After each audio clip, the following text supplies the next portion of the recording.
And this morning on Fox and Friends, Rob O'Neill, the former Navy SEAL who killed Usama bin Laden, sounded off on concerns that al-Qaeda and ISIS could be working to form an alliance.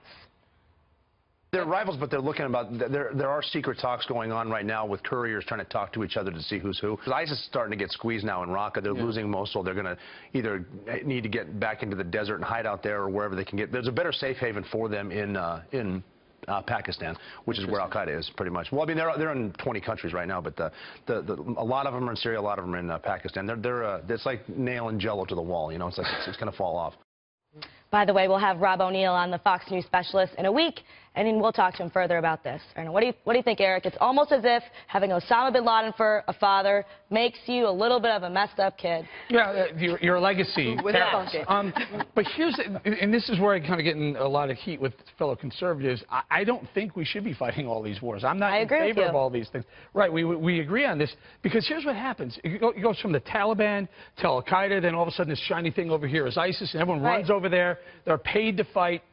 As Rob O'Neill points out, we start pushing them back in Raqqa, their headquarters. We start pushing them back out of Mosul, and then they're going to go on to the next ISIS nailing Jello to the wall is the perfect way of terror group. it. So the point is, you really have to pick the fight you want to fight, not spread ourselves across 4 or 5 or 6 battlefields. And isn't that the problem, though, Eric? Is that they don't exist in isolation, and unfortunately, we have to go back to invading these areas, which whether you think it was a mistake or not, personally, obviously, I do. I think we all agree it should have never happened, but it did happen, right? So ultimately, our men and women, our armed forces are over there. They're responsible now. Their lives are at stake, and I just want something that's going to make sense for them at this point. And so I'm really concerned about pulling out. Do you agree with this, or do you want to go out, get in there and go after the son?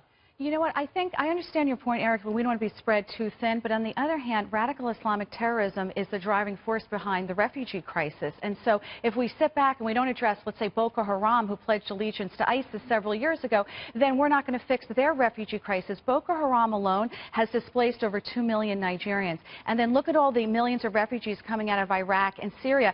We have to address it for their own safety, innocent civilian safety, but then also we're going to keep having this horrific refugee crisis on our hands. And so collectively, the United States and NATO needs to come together and really destroy all forms of radical Islamic terrorism and all the splinter groups, not just ISIS, but al-Shabaab, al-Nusra, the list is long.